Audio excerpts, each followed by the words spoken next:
Okay, hello YouTube. Gonna be playing some games online here. Okay, so far we got a Sicilian defense. We're playing against somebody rated 2030, so close to a 400 point difference. We have this is a weird, almost version of the Lowenthal. I don't know how to describe it, but I'm gonna see how this. Debating if I should try something goofy. It doesn't quite work.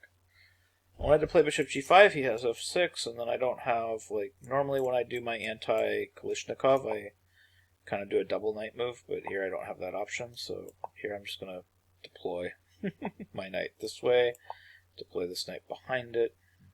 Be pretty happy with that. This looks pretty solid for white.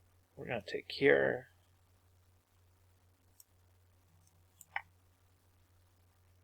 This looks pretty straightforward.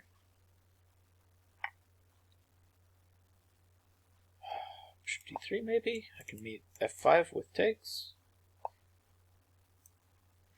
I want to go over this after and see.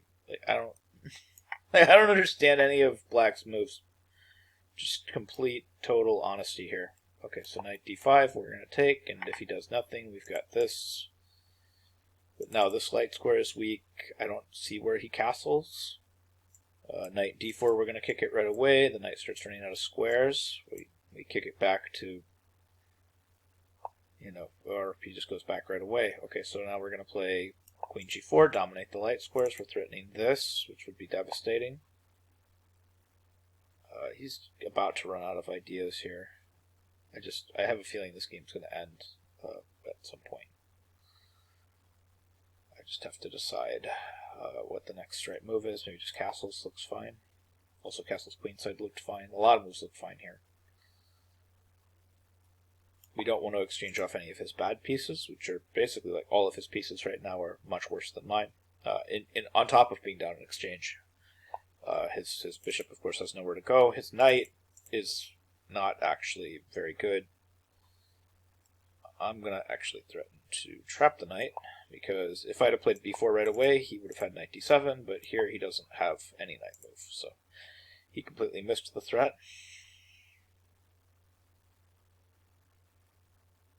He will be able to throw in rook g8, but I don't see what he does after just queen h3. The knight has nowhere to go, and he has no way to attack my queen again, so we'll probably finally see resignation here, because he has to give up a whole piece. He might play rook knight a4. Okay, this guy's going to keep going. I mean, he's got a little bit of potential counterplay here, I guess, on the g2 square. He can try to sneak in like a perpetual, or try to sneak in mate or something. But it's overall, it's pretty hopeless. I'm going to be very paranoid about that g2 square as well, just because it's literally the only thing that can go wrong. I'm up an entire rook. So I'm just going to be excessively defensive here. So we have this defending g2, so it's pretty much a guarantee nothing can go wrong at this point. I can also protect that bishop if I want to, and I can retreat that bishop if I want to, so tons of defensive resources available there.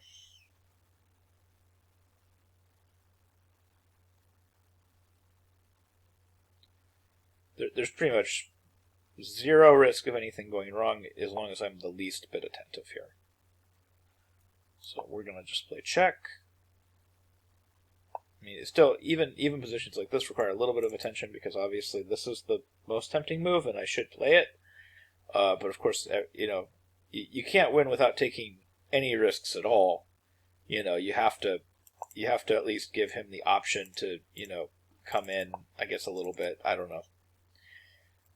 Maybe that's the wrong way of saying that, but here it's again, this is starting to get pretty straightforward. I have rook b6 followed by the other rook coming over. I might play g3 at some point just for safety. I'm just maintaining this incredibly dominant position with essentially zero risk. So he exchanged off his best piece for my bishop. My bishop was very, very strong. It was tying down his queen, but arguing my bishop was worth a little bit less than his rook even in this case. So now h4, so now no risk of a back rank mate, which is now the only thing that could happen is if somehow I evacuated with both rooks, he could get a back rank mate.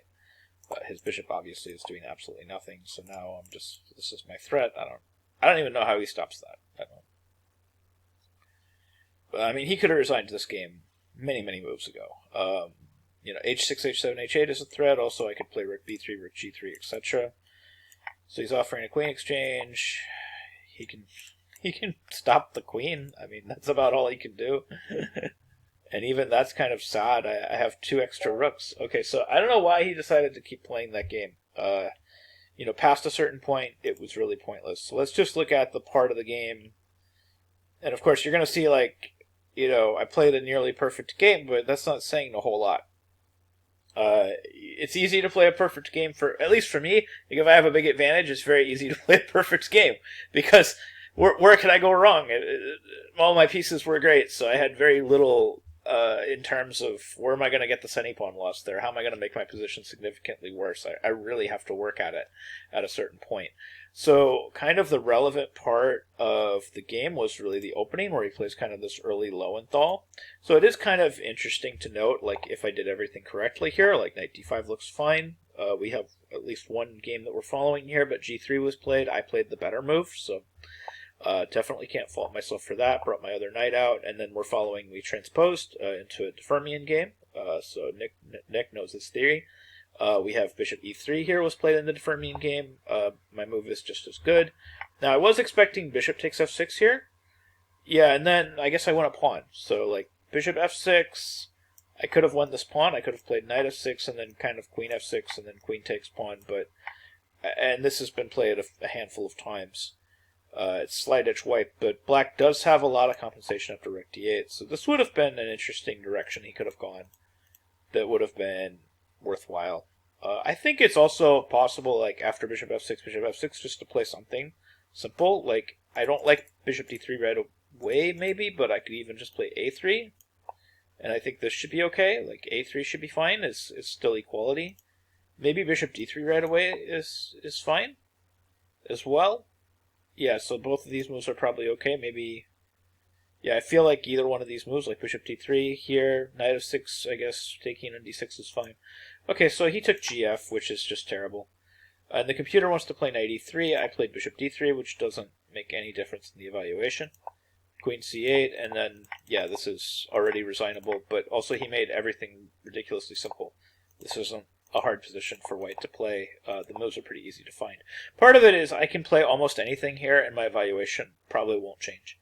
So you have plus 4.1. I could play b4, but what I played was a4, and the evaluation stays pretty much the same. I could probably play h3, and the evaluation would stay pretty similar. So plus 4.